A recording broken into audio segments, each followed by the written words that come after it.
NEET 2022 के result अब कभी भी आ सकते हैं और रिजल्ट आते ही काउंसलिंग से लेकर कॉलेज की होड़ शुरू हो जाएगी।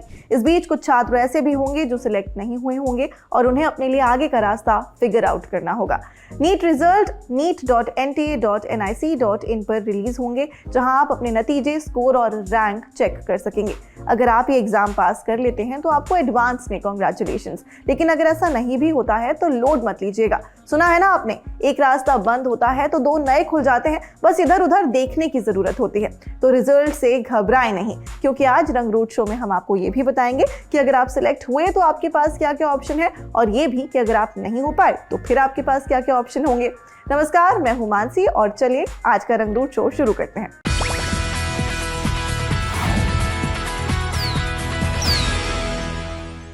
कॉम्पिटिटिव एग्जाम बड़े स्ट्रेसफुल हो जाते हैं। घंटों की पढ़ाई, कोचिंग, एग्जाम और फिर रिजल्ट का इंतजार।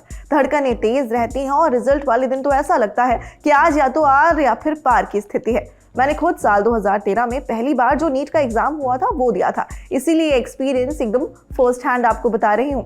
सिलेक्शन ना होने के तुरंत बाद शायद आपको कोई ऑप्शन नजर ना आए, लगे कि आगे के सारे रास्ते बंद हैं, पर मैं आपको दावे के साथ कह सकती हूँ कि आप कोशिश करेंगे तो ऑप्शंस की कमी नहीं होगी। इस साल नीट के एग्जाम के लिए कुल 18,72,329 रजिस्ट्रेशन हुए थे, जिनमें से 10,64,000 छात्राएं थी। देश में नीट के लिए पहली बार 18 लाख से अधिक कैंडिडेट्स ने रजिस्टर कराया था। नीट यूजी परीक्षा देश के बाहर 14 शहरों सहित कुल 497 शहरों के 3,570 केंद्रों पर 17 जुलाई को आयोजित की गई थी।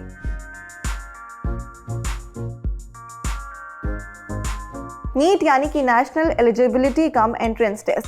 ऐसे स्टूडेंट्स जो मेडिकल यानी कि डॉक्टरी की पढ़ाई करना चाहते हैं, वो इस एंट्रेंस एग्जाम के जरिए एमबीबीएस यानी कि मेडिकल कॉलेज और बीडीएस यानी कि डेंटल कॉलेजों में एडमिशन ले सकते हैं। नीट परीक्षा में जिस हिसाब से कैंडिडेट स्कोर करते हैं, उसी हिसाब से उन्हें कॉलेज अलॉट किए जाते हैं। मेडिकल एजुकेशन में ग्रेजुएशन के लिए नीट यूजी और मास्टर्स के लिए नीट पीजी की परीक्षा होती है। नीट का प्रस्ताव पहली बार साल 2012 में आया था और इसकी शुरुआत साल 2013 में हुई।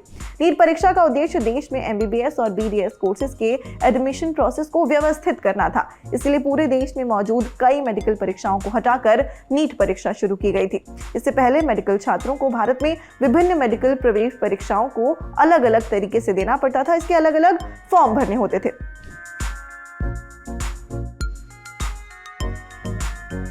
नीट एग्जाम क्लियर करने के बाद स्टूडेंट्स को किसी गवर्नमेंट या फिर प्राइवेट मेडिकल कॉलेज में एडमिशन मिलता है। इसके बाद उन्हें एमबीबीएस, बीडीएस, आयुष कोर्सेज की पढ़ाई करनी होती है। इसमें से कोई भी कोर्स स्टूडेंट्स सिलेक्ट कर सकते हैं, उन्हें सिलेक्ट करना होता है।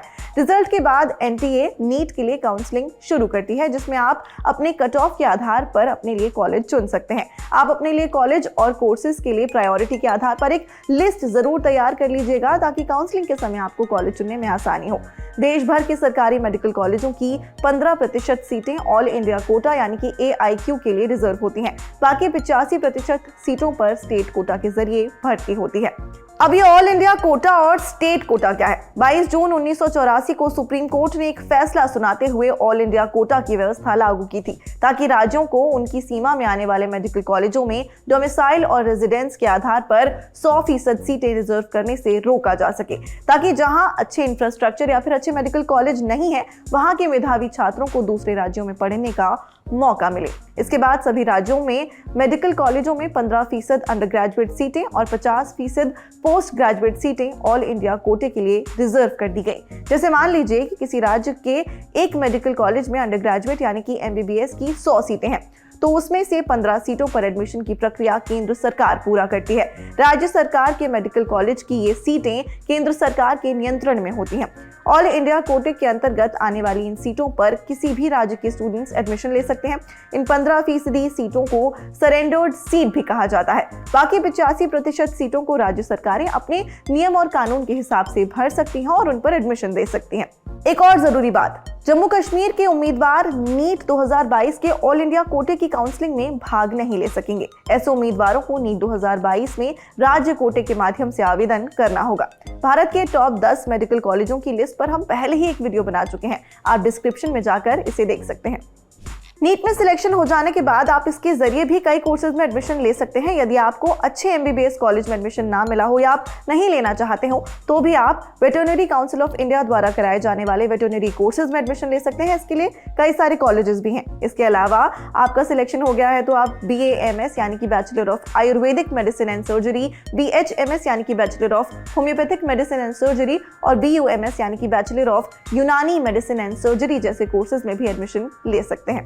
अब बात उन छात्रों की जो इस बार एग्जाम पास नहीं कर सके हैं। अगर आपकी नीट परीक्षा नहीं निकली है तो परेशान होने की बात नहीं है।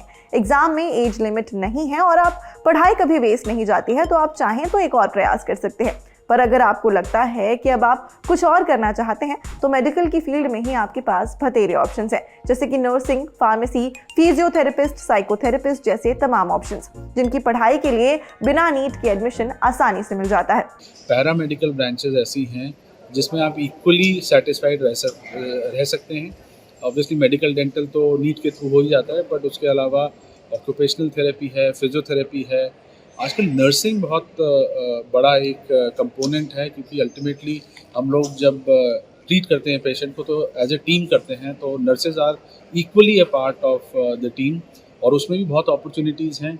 इंडिया में भी बहुत सारे अस्पताल नए खुल रहे हैं, इंस्टीट्यूशंस खुल रहे हैं जहाँ नर्सेज की ज़रूरत है। I think you can try nursing, you can try paramedical branches like, फिर ऑप्टोमेट्री है, रेडियोथेरेपी है, जो टेक्नीशियंस होते हैं, बहुत सारे पैरामेडिकल ब्रांचेस हैं। तो हताश ना हों, लगे रहें। नर्सिंग मेडिकल की फील्ड में एक काफी जरूरी पोस्ट है। बड़े से बड़ा ऑपरेशन एक नर्स के बिना पूरा नहीं हो सकता। जितना जरूरी दवा बताना है, उतना ही जरूरी किसी इंसान के स्वास्थ्य को ठीक करने के लिए उसे दवा देना और उसकी केयर करना भी है। नर्सिंग के कई सारे कॉलेज हैं जो इसके लिए UG और PG दोनों कोर्सेज कराते हैं। आप B फार्मा भी कर सकते हैं और फार्मासिस्ट बन सकते हैं। इसमें या तो आप अपना मेडिकल स्टोर खोल सकते हैं, नहीं तो आप किसी हॉस्पिटल या फिर बड़े मेडिकल स्टोर के साथ काम कर सकते हैं।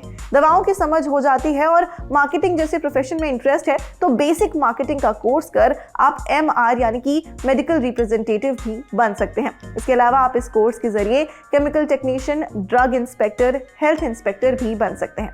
फिजियोथेरेपिस्ट की डिमांड भी तेजी से बढ़ रही है। आजकल की लाइफस्टाइल में लोगों को फिजियोथेरेपिस्ट की जरूरत है। साथ ही अस्पतालों में भी ये डिपार्टमेंट साल दर साल और ज्यादा एडवांस होता जा रहा है। इसमें अच्छी कमाई भी है, इसीलिए ये भी एक बढ़िया ऑप्शन है। इसके अलावा nutritionist, occupational therapist, biotechnologist, cardiovascular technologist, psychiatrist, respiratory therapist, medical engineer, emergency medical technologist या फिर पैरामेडिक, लैब टेक्नीशियन जैसे कोर्सेज भी आप कर सकते हैं। और मेडिकल फील्ड ना भी हो तो और भी कई सारे ऑप्शन हैं। मुझे ही देख लीजिए, मैंने नीट एग्जाम से मीडिया तक का सफर तय किया है। आज रंगरूट शो में इतना ही। आपको ये शो कैसा लगा हमें बताइएगा और इस वीडियो के लिंक को अपने दोस्तों के साथ शेयर करिएगा। और रंगरूट के सोशल मीडिया हैंडल्स को फॉलो कर लो यार, कब से कह रही हूँ। Thanks, keep watching रंगरूट।